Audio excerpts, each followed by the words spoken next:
Alright, so I started recording this video, but then I had to take a break, so I did that and came back. And I could have sworn that I hit the record button, but it wasn't recording. So I had to refilm that, and then when I was loading it onto the computer, I realized that there was no audio. Because I forgot to turn the microphone on. So, third time's the charm, hopefully. The microphone is on. The camera is blinking at me, so should mean all systems go. About a year ago now, I filmed a video talking about my gritty Mario outline that I wrote when I was a teenager. Ever since then, I intended to make a physical representation of that idea through my crafty skills, and I kept forgetting. I had other things on my mind until that Mario trailer came out. Seeing that reinvigorated my passion, and I decided now is a good time to make a Mario action figure, as well as a Koopa Troopa action figure. Because as much fun as it is going to be to make Mario, I figured the Koopa is really where I'd have room for realistic details and texturing. So let's get into it. As always, I started out by bending a bunch of pipe cleaners together to make a frame. Then I beefed up that frame with various kinds of tape. I actually lost the main type of masking tape that I did, and so as a replacement I decided to do a test. I put a few options on a piece of pipe and then stuck a little hot glue to each one to see which one would actually bond the best. And it turns out that electrical tape bonds the best with hot glue. All the other ones I could actually peel off, but electrical tape seemed to actually melt in with it. Electrical tape is becoming my friend lately. I don't know why it took me this long to really start working with it. Once I had beefed up the body with tape, I started to add bits of foam to try and hone in the musculature a little bit more. And this will be a recurring theme, that I keep making things too skinny a little bit. In the past, I've bulked things up a little too much because I used to bulk it up to where it was appropriate, like before I put the clothes on, and then when I put the clothes on, that made everything thicker. And I've kind of overcompensated for that in recent years. And we'll talk about that more when we get there. But yeah, use foam to build it up, then kind of use some fabric scraps to smooth things over and add a little extra beefing that wouldn't be too noticeable. Honestly, it could have used a little more foam, especially in the gut area, because Mario should be a little portly, and my version didn't turn out that portly. I used foam clay to start sculpting some of the facial features. And then I just repeated that same process for the Koopa.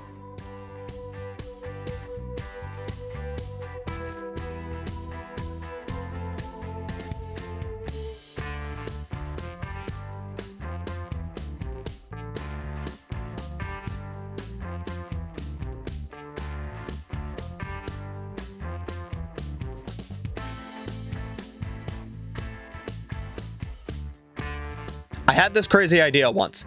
I was taking out the trash, and we have those, that modern style of trash bag that's like kind of stretchy and flexible. And I noticed that when you stretch it out, it gets this like rippled look that I like that look for some reason. It looks like a good material for reptile skin. My first instinct is that I wanted to use it for like dragon's wings at some point, but I don't have any plans to make a dragon. Unless I just really want to use the trash bag material. I might actually do that at some point, but I have other things I need to do now, especially with the holidays rolling in. It didn't end up looking the way that I wanted it to look, but it does look like wrinkly, rough turtle skin, so I'd say it worked for the most part. I had a little concept art drawing that I'd done of a realistically textured Koopa Troopa, and I was basing the figure off of that, mostly. At one point I realized I had forgot to put on the tail, so I glued that together real quick.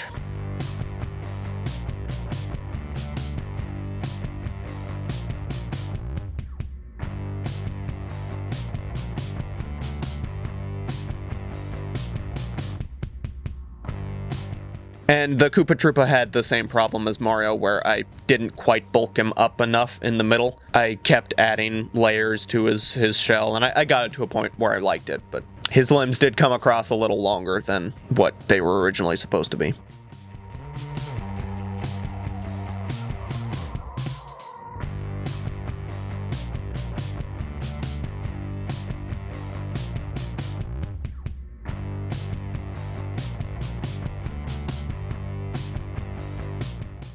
I used foam clay to really sculpt out all of their features. The way I do it is I just kind of start with the basic shape of the face and kind of make like a skull, and then let that dry and then go in and add each little bit as I go. Because that way, if I let each layer dry first, I don't run the risk of squishing it so much. So I just build it up little by little until it looks good.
Oh yeah, and with the Koopa face, in the past I've had trouble with painting the clay too early, and then as the clay shrinks while it dries, that wrinkles up the paint. I wanted to do that on purpose here, so I put Mod Podge on it immediately after sculpting it, and it never wrinkled up. The only thing I can figure out as to why is because maybe the Mod Podge is flexible enough that it didn't wrinkle, and I probably should have actually coated it in craft paint instead of just the Mod Podge. As I went, I kept trying to add more and more layers of paint, hoping that something would get it to wrinkle up, because I have a lot of trouble with paints crinkling. It always happens when I don't want it to happen, and then this time when I want it to happen, it didn't happen. Go figure. But yeah, I made the shell out of a chunk of foam. I sculpted it with a Dremel and heated it up and tried to warp it a little bit. I wasn't able to warp it that much, and so by the time I went to put it on, I had to really hold it on there so that it didn't pull apart from the glue. And then I started painting Mario's face. Constructing and painting his whole face, I wanted to go for a very kind of squared off look. Basically what was in my head was like Carl Fredricksen meets some sort of like cartoon cowboy look. I tried to make him look weathered and kind of pocketed. I wanted his skin to look rough. In my head, imagining it as like a CG model, like I knew the type of texture I wanted it to have. It didn't really work to paint that. I kept trying to give him a 5 o'clock shadow, and it just ended up making him look super tan. So it took a little tinkering, but I got it dialed in. A while back, I dyed a bunch of jean scraps brown, and I normally use those for like strapping and belts and stuff like that. It made good mustache material and hair material, but the mustache is the centerpiece of the face. Then I started working on the hat, and I actually had to make the hat twice because the first time it disappeared, which probably means that a fluffy little gremlin stole it. The first couple times I filmed this, I went and grabbed said gremlin and held him up until he looked me in the eye. But he didn't much care for that, and I am lazy and don't want to get off my butt. So I'm just going to let a sleeping cat lie. and silently criticize him from a distance.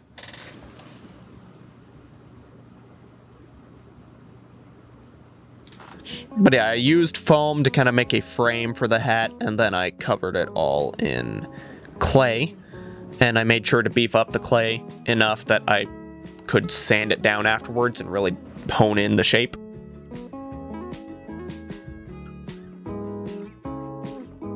And then I started making his clothing, which was a pretty simple process. Weren't really any snafus involved. I just sewed him a shirt and some pants, and then glued on whatever accessories and straps and things like that I thought he needed on the pants, or the overalls.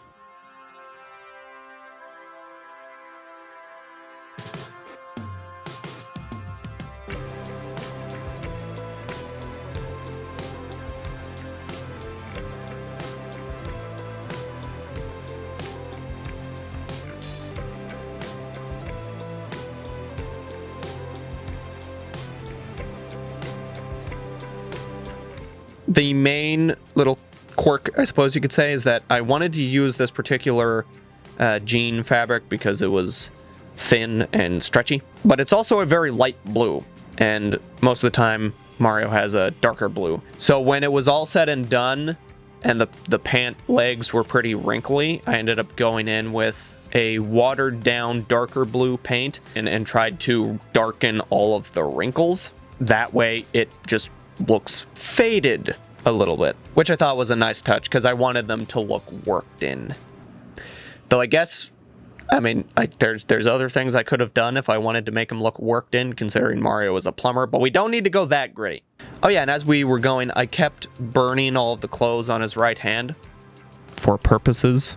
When the overalls were all done, I started making him some big, stumpy workman's boots.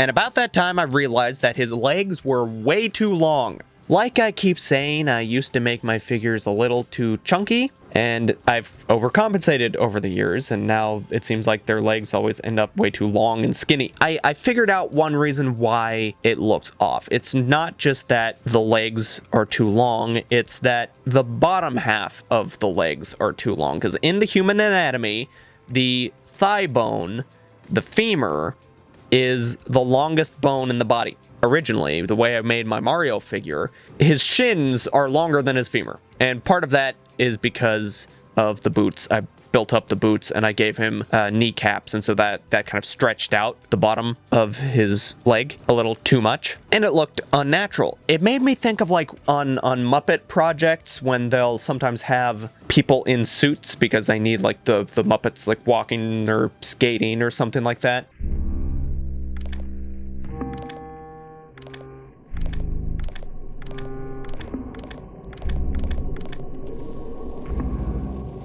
I don't know why it made me think of the Muppets, but that was the vibes it gave me. So what did I do about those boots? Because they just kept bugging me that his legs were so long. So I decided that desperate times called for desperate measures, and I cut off his feet, ground the ankle stumps out of his boots, and then stuck them back onto his calves. This dark enough for you yet?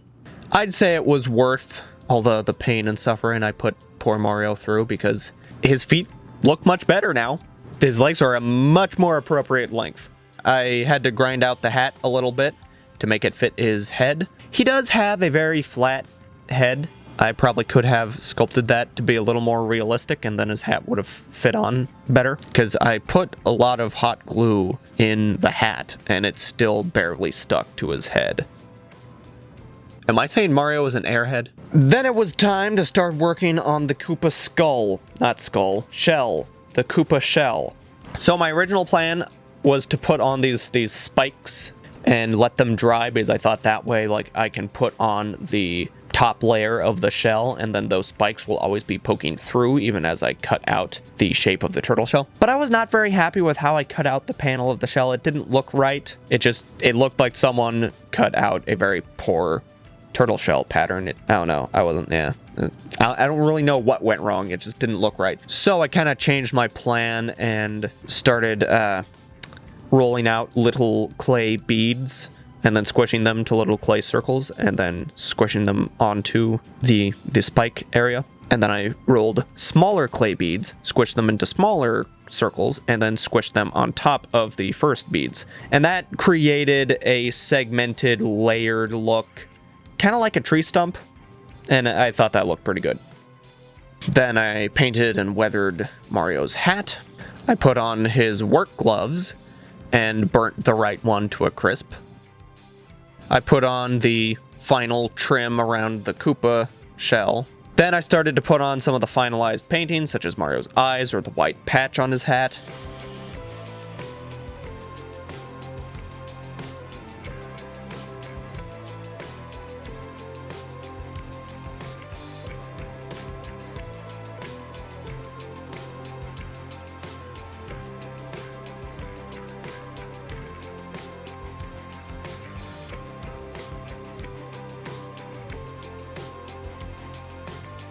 And here I made a flaming coal. That's why I had his right arm burnt, because I wanted him to, be on fire. Mario's got fire powers.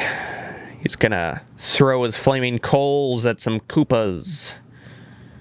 But not before his own clothes get singed. I don't really know what I'm saying. I thought I was gonna try and say something cool there. But yeah, I like making fire using yarn. And I think it works really well to have like yellow yarn to start with and then like kind of paint it orange and red as you get down into the base.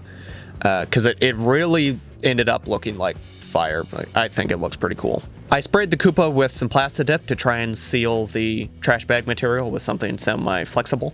And then I just started layering on greens and yellows until I decided that he looked good enough. And I was having a little trouble getting him saturated, I guess, because I think I need to get better yellow paint, because the paint I have right now, like I have a kind of darker goldish yellow, and then I have a lighter, more whitish yellow, but the white yellow is not very bright, because if you just mix white in with yellow paint, it's going to get desaturated. And so that kept happening to me, or I wanted to put on highlights and stuff like that, but everything I did just made it look kind of muddy.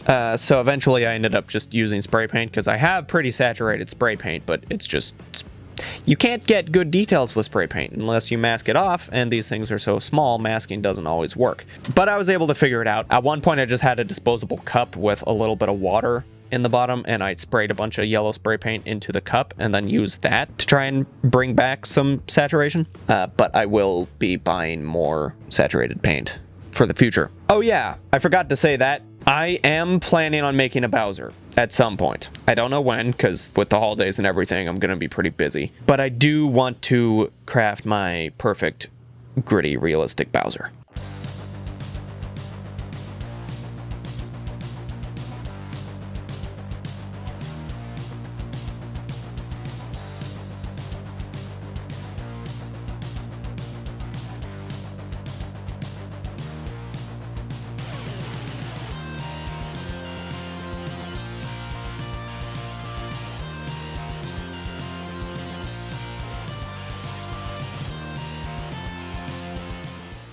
When everything was painted on the Koopa, I still felt like he just seemed a little bit plain. Maybe it was because of the desaturated paint job. Maybe it was just because it's a plain character.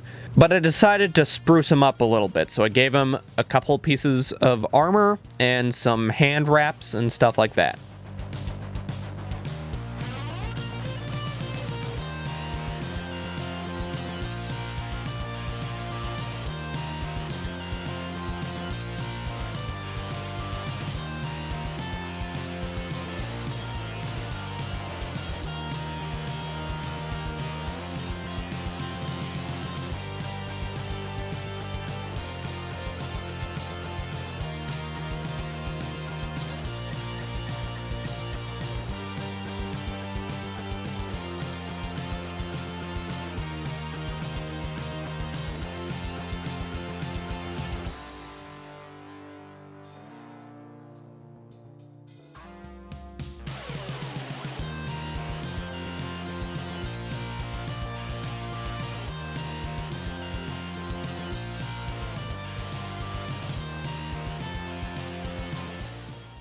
And there you go.